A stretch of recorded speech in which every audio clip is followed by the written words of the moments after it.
Hello friends, property लेन then .com channel पे मैं भूपेंद्र सिवाग आपका वेलकम करता हूं। आज हम लेकर आए हैं अपना weekly episode, weekly show real estate update. आज हमारा 22वां एपिसोड है।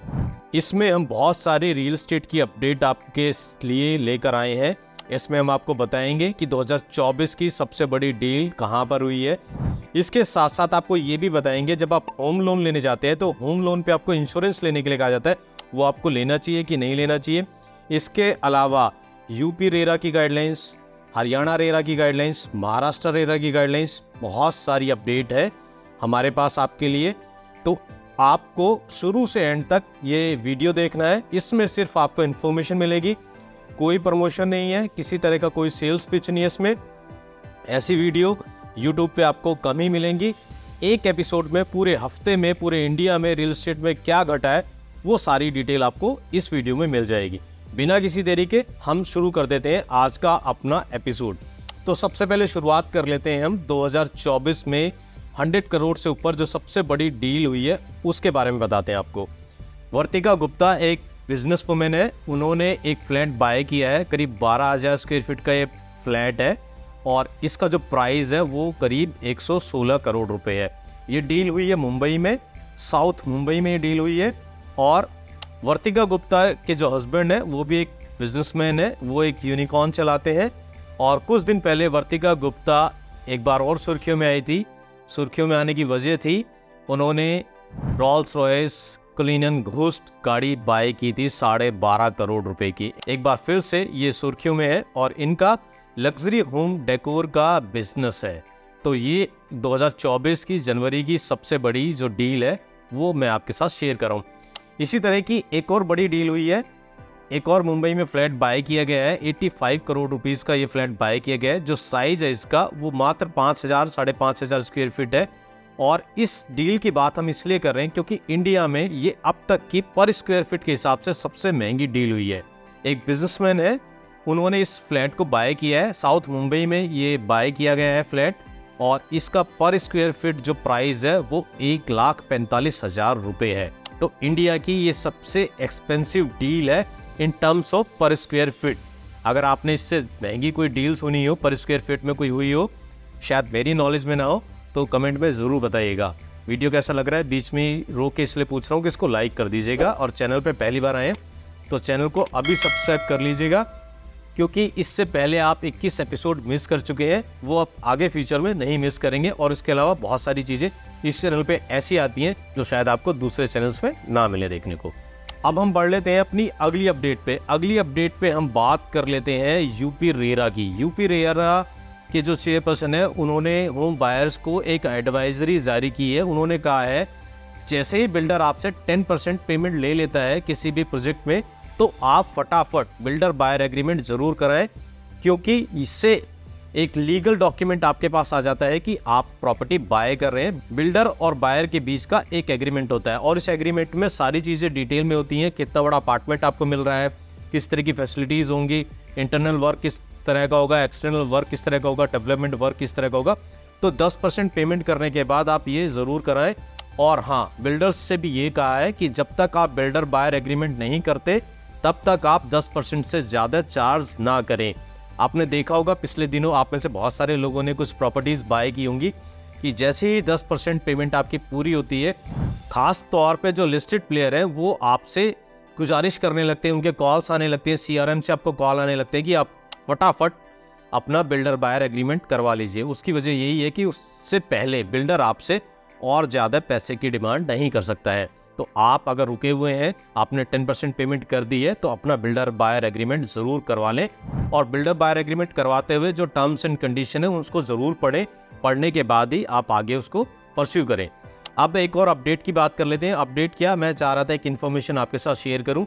आप में से बहुत सारे लोग, इंक्लूडिंग मुझे लगता है कि मैं भी, जब हम होम बाय करने जाते हैं, कोई प्रॉपर्टी बाय करने जाते हैं, तो बहुत सारे लोग ऐसा करते हैं कि हम उस प्रॉपर्टी को बाय करने के लिए होम लोन ले लेते हैं। जब हम होम लोन लेते हैं तो बैंक के पास हम जाते हैं, बैंकर के पास जाते हैं, तो उनकी कोशिश रहती है कि होम लोन के साथ साथ आपको उस होम लोन पे इंश्योरेंस भी दे दिया जाए।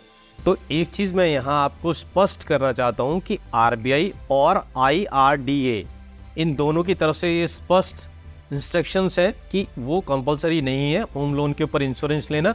ये आपकी अपनी डिस्क्रिप्शन है, आपकी अपनी इच्छा है कि आप उसके ऊपर इंश्योरेंस लेना चाहते हैं कि नहीं लेना चाहते हैं। अगर आप उसके ऊपर इंश्योरेंस लेंगे तो जो इंश्योरेंस का प्रीमियम है आपको पे करना पड़ता है, वो आपकी ईएमआई में जुड़ जाता है। तो आप जब भी कोई होम लोन लेने जाएं नेक्स्ट टाइम, तो इन चीज़ों को ज़रूर कैलकुलेट कर लें कि आपको क्या क्या चीज़ें ध्यान रखनी है। अगर आप ये चाहते हैं कि हम होम लोन पर एक एक्सपर्ट के साथ आपके सामने आए, होम लोन से जुड़ी सारी जो गुत्थियाँ हैं, जो हिडन चार्जेस होते हैं, किन किन चीज़ों का आपको ध्यान रखना चाहिए, उसको लेके हम एक बढ़िया वीडियो आपके लिए बनाए, तो आपको करना कुछ नहीं है, सिर्फ कमेंट बॉक्स में होम लोन लिख देना है, वीडियो आपके लिए आ जाएगा। हम आपके लिए एक शानदार वीडियो लेकर ज़रूर आएंगे। अब बात कर लेते हैं अपनी अगली अपडेट की। बात करेंगे महाराष्ट्र रेरा की। महाराष्ट्र रेरा ने एक इन्फॉर्मेशन दी है। उन्होंने बताया कि 2023 में लगभग 4000 प्रोजेक्ट ऐसे हैं महाराष्ट्र में जो कंप्लीट हुए हैं। ये अपने आप में एक बड़ी अचीवमेंट है और अब तक सबसे ज़्यादा जो प्रोजेक्ट कंप्लीट हुए हैं वो 2023 में हुए हैं। अगर हम 2022 की बात करें तो 1749 प्रोजेक्ट कंप्लीट हुए थे। तो आपको लग रहा होगा कि एक साल में इतना बड़ा गैप कैसे हो गया, क्योंकि 21 और 20 का जो टाइम था वो कोविड का टाइम था और उस दौरान कंस्ट्रक्शन काफ़ी रुक गई थी। इस वजह से 2022 में काफ़ी कम डिलीवरी हुई है, लेकिन 2023 में एक रिकॉर्ड कायम हुआ है कि जो प्रोजेक्ट कंप्लीट हुए हैं वो करीब 4000 है। दरअसल ये जो प्रोजेक्ट इतने टाइमली कंप्लीट हुए हैं, इसका एक प्रोसेस है महाराष्ट्र रेरा के पास। उन्होंने अपनी एक मॉनिटरिंग सेल बनाई हुई है।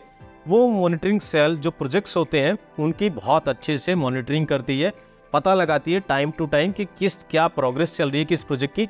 और क्वार्टरली रिपोर्ट पे उनका बहुत ज़्यादा जोर रहता है कि हर डेवलपर अपनी क्वार्टरली रिपोर्ट को सबमिट करे।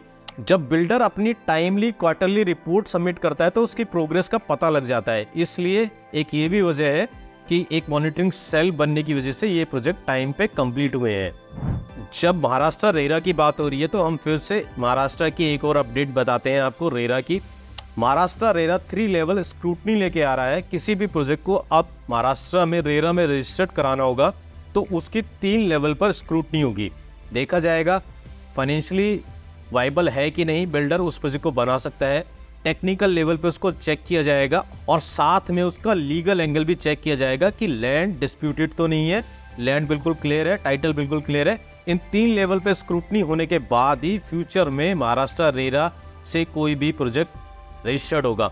और मुझे लगता है कि ऐसी ही ज़रूरत हरियाणा को भी है, यूपी को भी है। ये रेरा अथॉरिटी भी इस तरह का कुछ स्क्रूटनी लेकर आए कि 3 लेवल पर स्क्रूटनी हो और उसके बाद किसी प्रोजेक्ट को रजिस्टर्ड करा जाए। इससे होगा क्या, इससे एक तो फ्यूचर में कोई जो प्रोजेक्ट है वो डिस्प्यूट में नहीं आएगा और दूसरा जो बायर्स के राइट है वो प्रोटेक्ट होंगे। अभी हमने देखा है पिछले दिनों कई प्रोजेक्ट ऐसे थे गुड़गांव में ही जिसमें रेरा दे दिया गया था, प्रोजेक्ट अंडर कंस्ट्रक्शन थे और उसके बाद उसमें लैंड का डिस्प्यूट हमें देखने को मिला और कई बार तो कोर्ट का उस पर स्टे भी आ गया था। चीज़ें बाद में ठीक हो गई, लेकिन अगर ये पहले चीज़ें चेक कर ली जाएंगी तो मुझे लगता है कि इस तरह की दिक्कतें प्रोजेक्ट के बीच में नहीं आएंगी। तो मुझे लगता है कि ऐसी चीज़ें हमारे यहाँ जो रेरा अथॉरिटीज़ हैं उनको भी अपने इम्प्लीमेंटेशन में लानी चाहिए।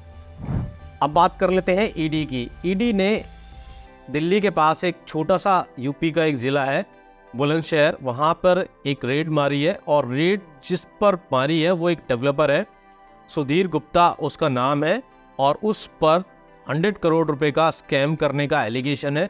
ईडी को ये पता लगा है या उसकी कंप्लेन से ये पता लगा, जो पुलिस में कंप्लेन की गई है, वो एग्रीकल्चर लैंड या जो नॉन रेजिडेंशियल लैंड है उस पर प्लॉटिंग करता है और लोगों को वो प्लॉट्स बेच देता है। उसमें किसी तरह की कोई CLU कुछ नहीं कराई जाती है। तो आप देखेंगे यूपी के बहुत सारे शहर है, हरियाणा में भी ऐसे शहर है जहाँ पर कच्ची कॉलोनियाँ इस तरह डेवलप की जाती हैं। तो आपको इस चीज़ का ध्यान रखना है कि किसी भी कच्ची कॉलोनी में, इनको अनऑथराइज कॉलोनी कह सकते हैं, हम कच्ची कॉलोनी कहते हैं, तो आपको बाय नहीं करना है। हो सकता है कि आप उसको सस्ता रेट समझकर उसमें कुछ बाय कर लें और बाद में आपको परेशानी उसमें उठानी पड़े। जब ईडी की बात हो रही है तो इनकम टैक्स की भी बात कर लेते हैं। पिछले हफ्ते इनकम टैक्स ने दिल्ली से सटे नोएडा में कुछ डेवलपर्स के यहाँ रेड मारी थी और उस रेड में पता लगा है कि इन बिल्डर्स ने करीब 600 करोड़ रुपए की कमर्शियल रेजिडेंशियल प्रॉपर्टी ऐसी बेची है जो कैश में पूरी डील की गई है। तो ये अपनी सर्च में, अपनी रेड में इनकम टैक्स को पता लगा है। इनकम टैक्स ने अपनी ये रिवील किया है, अपनी रिपोर्ट में ये बताया है। तो एक ही अपडेट थी नोएडा से जुड़ी हुई, तो मैंने सोचा आपके साथ इसको शेयर कर लूँ। मुझे पूरी उम्मीद है आपको ये अपडेट अच्छी लग रही होंगी, क्योंकि इस तरह की अपडेट ना आपको ढूंढनी पड़ती है अलग अलग प्लेटफॉर्म पे जाके, अलग अलग जगह पे। तो मुझे लगा कि एक प्लेटफॉर्म आपको ऐसा दिया जाए, एक वीडियो ऐसा दिया जाए जिसमें आपको पूरे हफ्ते की सारी अपडेट आपको एक बार में देखने को मिल जाए। मैं अपना एक एक्सपीरियंस बीच में शेयर करता हूँ, फिर हम आगे बढ़ेंगे। बहुत सारे हमारे एनआरआईज दोस्त हैं, भाई बहन, काफ़ी जानने वाले लोग हैं जो हमारे चैनल से जुड़े हुए हैं। उनके मेरे पास बहुत अच्छे फीडबैक आते हैं, खास तौर पे इस एपिसोड को लेके। कोई जर्मनी ट्रैवल कर रहा होता है यूरोप में, कोई इंग्लैंड से जर्मनी जा रहा है, कोई फ्रैंकफर्ट जा रहा है, कोई यूरोप से अमेरिका में जा रहा है, कोई अमेरिका से यूरोप में आ रहा है या इंडिया में आ रहा है। तो इन लोगों का ये कहना है कि हम आपके वीडियो को डाउनलोड कर लेते हैं, जब हम फ्लाइट में होते हैं तो हमारे पास टाइम नहीं, तो हम आपके वीडियो देख लेते हैं। इस तरह से आपको हमारे वीडियोस पसंद आ रहे हैं, तो हमारा भी आपसे पूरा ये प्रॉमिस है कि आपको निराश नहीं होने देंगे। अच्छे से अच्छे वीडियोस आपके लिए हम लेकर आएंगे। और इंडिया में तो सारे लोग देख ही रहे हैं, आप ऐसे में सोचना मैं एनआरआईज का एग्जांपल देख रहा हूँ तो इंडिया वाले लोग नहीं देख रहे हैं। इंडिया में भी बहुत सारे लोग इंडिया में ही देखते हैं, 10% 20% है जो एनआरआईज देखते हैं।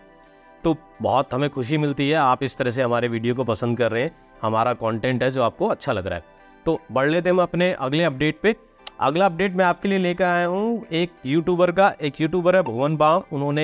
वो दिल्ली से ही है, मुंबई में काम करते हैं आजकल, बड़ी बड़ी सीरीज़ वीरीज़ उनकी आती हैं।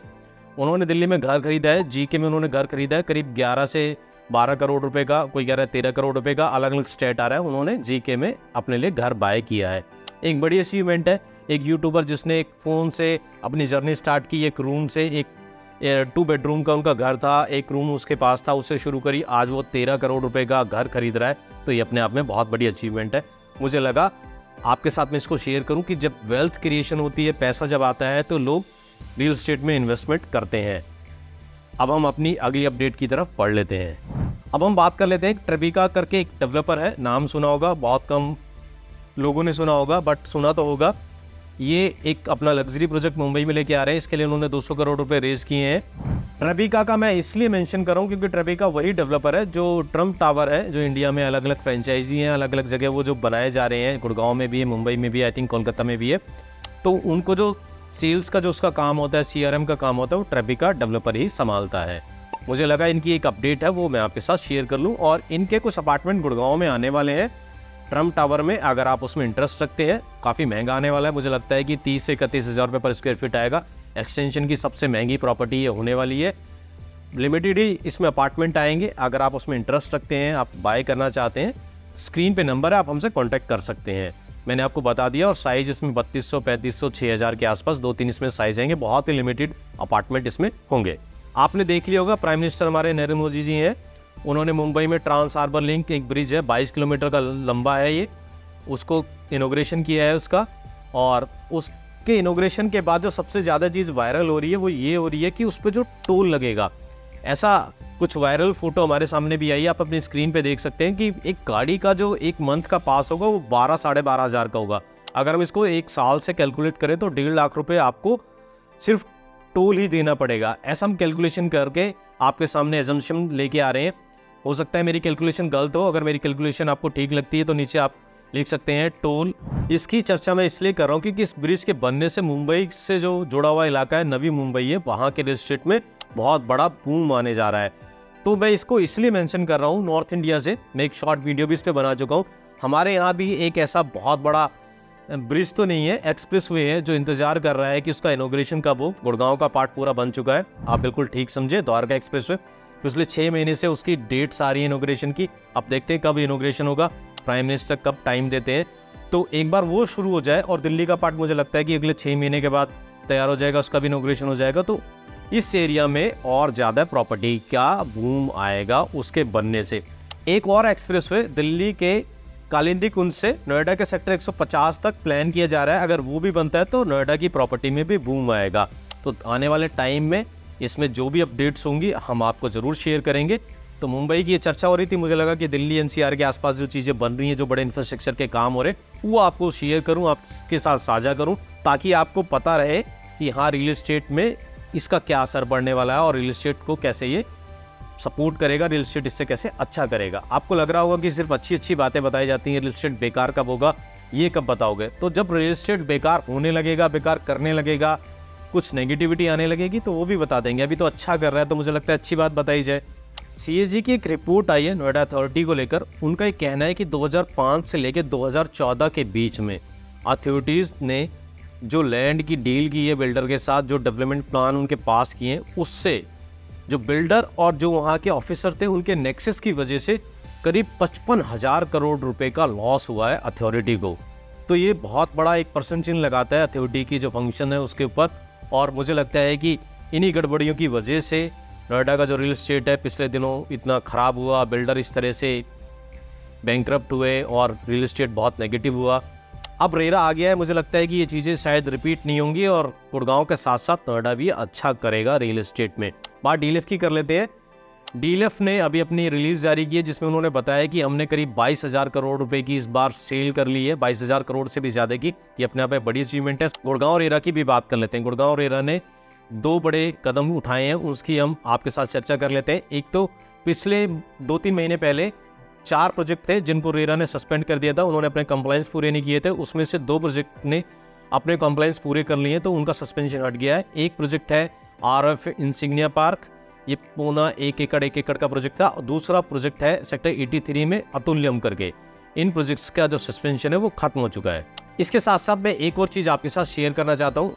पूरे साल नए नए लॉन्च आते रहेंगे, आपको पता लगता रहेगा कहाँ पे क्या किस तरह के प्रोजेक्ट्स आ रहे हैं। बट क्या पोजीशन होगा इस साल 2024 में, कौन कौन से प्रोजेक्ट डिलीवर्ड होने जा रहे हैं, अगर आप इस वीडियो को चाहते हैं हम आपके लिए बनाएं, लेकर आएँ, आपको एडवांस में पता रहे कौन कौन से प्रोजेक्ट्स की डिलीवरी होने वाली है, तो आपको नीचे वीडियो में बस कमेंट करके 2024 लिखना है। और इसमें वीडियो में 200 से ज़्यादा लाइक आएंगे और 50 से ज़्यादा कमेंट आएंगे तो हम आपके लिए वीडियो बहुत जल्दी लेके आएंगे। हम पूरी की पूरी जितनी डिलीवरी होनी है 2024 में वो आपके सामने रखेंगे। तो मैं उम्मीद करता हूँ ये वीडियो आपको पसंद आया होगा, आपको ये अपडेट अच्छी लगी होंगी। वीडियो आपको पसंद आए तो वीडियो को लाइक ज़रूर कर दें। और चलते चलते एक बार फिर से रिक्वेस्ट है मेरी, चैनल को सब्सक्राइब नहीं करा तो चैनल को ज़रूर सब्सक्राइब करें। मैं फिर मिलूंगा आपसे एक नई वीडियो में नए टॉपिक के साथ। तब तक के लिए थैंक यू दोस्तों।